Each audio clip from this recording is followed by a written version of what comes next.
هذا رجل كان يسكن في قرية في المغرب، وكانت من عادات هذا الرجل إنه يطلع للبرية يصيد أرانب. الظاهر المنطقة اللي هم فيها أرانب، فيطلع هو يصيد أرانب برية. فكان إيش يعمل؟ كان يجي بالليل ينصب مصايد الأرانب، اللي هي مثل ما نسميها احنا ايش، المصيدة هذه اللي يفتحونها الظاهر بهذا الشكل حتى إذا وضع رجله الأرنب مسكت فيه. فكان يحط أكثر من مصيدة ويحط أكل طعام عليها مثلا، وينتظر حتى تمسك بالأرانب. الرجال حط المصايد بالليل على الساعة 2 وراح يدور له شجرة ينام تحتها، وفعلا لقى له شجرة سدرة نام تحتها. وهو نايم لسه بينام يسمع حركة فوق في الشجرة، اثنين يتكلمون مع بعض، يهزون الشجرة هز شديد. وهذا الرجل ما تأثر، فكانوا يقولون لبعضهم يا أخي هذا إيش قصته، هذا ولا كأنه يسمع شيء. فنزل واحد منهم على بطن هذا الرجل ويعني عمل له مثل الجاثوم، ويعني خنقه بشدة ثم أطلقه. فهذا الرجل قام مفزوع وصلى الفجر. ولما صلى الفجر مباشرة اتجه للمصايد، فسمع صوت صراخ شديد، أرنب مسكته أحد المصايد. فراح مباشرة فوجد أرنب أسود يا جماعة، أرنب أسود مسكته المصيدة. ففك المصيدة عنه وأخذه. كانت من عادته أنه يذبح الأرنب ويطلع كبد الأرنب، يعني يطلع الأحشاء ثم يطلع كبد الأرنب ويشويها ويأكلها.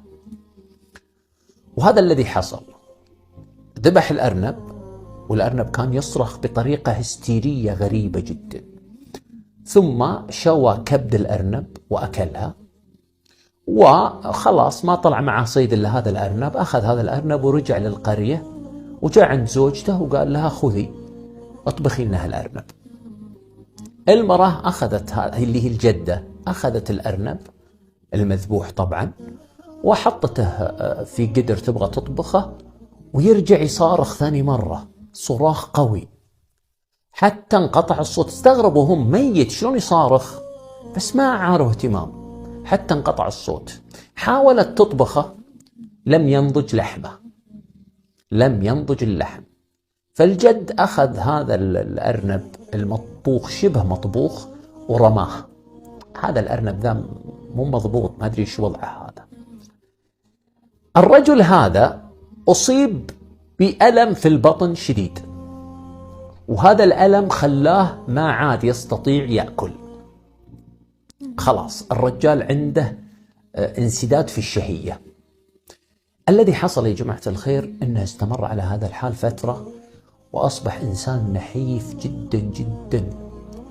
فقال لعياله يا عيالي خذوني ودوني لبيتنا القديم، قريتهم القديمة المهجورة تبعد عن قريتهم هذه يوم. قال خذوني وحطوني في أحد البيوت هناك، وحطوا معي أكل وحطوا معي ماء، وخلوني أقعد هناك، إما الله يشفيني أو ياخذ أمانتي. يا أبوي شلون نوديك، أنت تعبان، أنت مريض، أنت. قال أبدا أبدا، خذوني ودوني بس. وفعلا أخذوه وودوه إلى البيوت هذه القديمة المهجورة، ووضعوه وحطوا عنده الطعام وحطوا عنده الماء. قال لهم لا تجوني إلا بعد 40 يوم. ثم رجعوا أبنائه. الرجال تعرفون تعبان، أكله عنده ومايه عنده، ويصلي وهو جالس ويذكر الله سبحانه وتعالى. وفي يوم من الأيام الساعة 2 الظهر 3، وإذا هو يسمع صراخ امرأة. شوية وتدخل عليه المرأة إلى هذا المكان اللي هو فيه، هو جالس في مكان خربة كده، خرابة. دخلت عليه امرأة مرعبة يا جماعة، ضخمة الجثة، سوداء، وأرادت أنها تقتله. أنت قتلت ابني، أنت أكلت كبد ابني، أنا بقتلك وباكل كبدك مثل ما أكلت كبد ابني. وأثناء ما هي تبغى تهجم عليه دخلت امرأة تلبس البياض فمنعتها، صدتها وقالت لها ايش تبين منه؟ قالت أنا بقتله مثل ما قتل ولدي وباكل كبده مثل ما أكل كبد ولدي. فقالت لها المرأة يا أختي ولدك كان أظلم، ولدك ظلم هذا الرجل ما قصد يقتل ولدك. فقالت لا أنا باخذ حقي منه، ثم خرجت. في اليوم الثاني رجعت تفعل نفس الفعل وجاءت المرأة هذه لابسة البياض، وفي اليوم الثالث نفس الكلام، حاولت تقتله ومنعتها المرأة التي تلبس البياض. وفي النهاية المرأة هذه التي تلبس البياض قالت للمرأة السوداء الحل بينك وبينه أنكم تروحون للقاضي. القاضي إيش رايك؟ قالت أنا موافقة. وفعلا هذه المرأة التي تلبس البياض أخذت الرجل هذا مع أنه ما يقدر يتحرك، قومته ثم خرجت معه ووصلوا عند حفرة، فقالت له غمض عينه، ثم قالت له اقفز، فقفز، ثم قالت له افتح عينك، وإذا هو في مكان غريب يا جماعة بحسب وصف الأخت. تقول محكمة، قاضي، وناس مجتمعين، وهذه المرأة أم الولد، أم الأرنب الأسود، وهذه المرأة التي تلبس البياض وتدافع عن الرجل.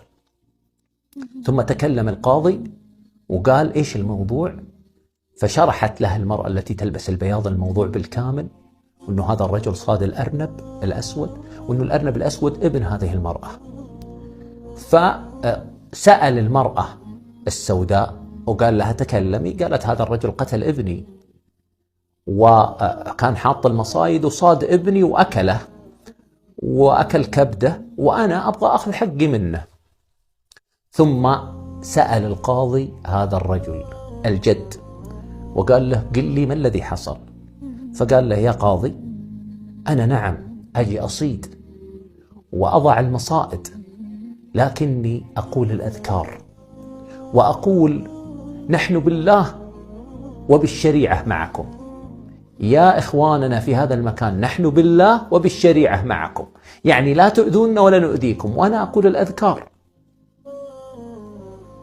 يقول فالتفت القاضي على المرأة السوداء وقال لها الرجل هذا ما عليه شيء، الرجل هذا قال أذكاره وحذر، المشكلة كانت عند ابنك، وأنا قايل لكم ومحذركم لا تخلون أبنائكم يتشكلون على هيئة حيوانات مأكولة اللحم حتى لا يؤذيهم الإنس، لكنكم لا تسمعون هذا الكلام، وأنا حذرتكم. الآن الرجل هذا ما عليه شيء، أنت إن تعرضتي له ستعاقبين عقاب شديد. وانتهت القضية، وفعلا انتهى الموضوع. رجع الرجل إلى مكانه، ثم بعد ما أتم 40 يوم جاءوا أبنائه وأخذوه، لكن لا زال الرجل يعاني من ألم في بطنه. وأثناء وجوده في القرية وهو مريض جاء رجل من أهل القرية وقال له أنا أنصحك إذا كنت تريد علاج بطنك اشوي لك كبدة خروف أو كبدة بقر وكلها، وبإذن الله تطيب معدتك. وفعلا خرج الرجل يمشي رايح للحام حتى يشتري منه الكبدة، وهو في الطريق خرج له رجل ما يعرفه. تعرفون أهل القرية صغيرة فالجميع يعرف بعضه، هذا الرجل غير معروف. سلم عليه وقال له يا أخي وين رايح؟ فقال والله رايح أشتري كبدة علشان أكلها ويتعالج بطني. فقال له خذ هذا الحطب من شجرة الزيتون، خذ لما تشوي الكبدة اشويها على هذا الحطب وبإذن الله سيشفيك الله. فقال له أنت ايش عرفك بالموضوع أني أنا مريض؟ أنا ما قلت لحد. قال أنت لا تهتم بهذا الأمر، أنت اهتم بعلاجك، اشوي الكبدة على هذا الحطب وبإذن الله ستشفى. وفعلا راح الرجل واشترى الكبدة ثم شواها على هذا الحطب وشفي الرجل بإذن الله. بعضكم ممكن يستغرب من هذه القصة، لكن يا جماعة الخير القصة هذه لها شاهد، والشاهد أنا سبق ذكرته في قصة سابقة عن باكستاني في باكستان حصلت له قريبا من هذه القصة، ثم حذفت القصة هذه من القناة. والقصة هذه مشهورة يا جماعة الخير. من هذه القصة نعلم أنه الجماعة عندهم محاكم، وأنه الجماعة عندهم قضاء، وأنه الجماعة يا جماعة الخير فيهم أناس مسلمين لا يقبلون بالظلم أبدا أبدا أبدا.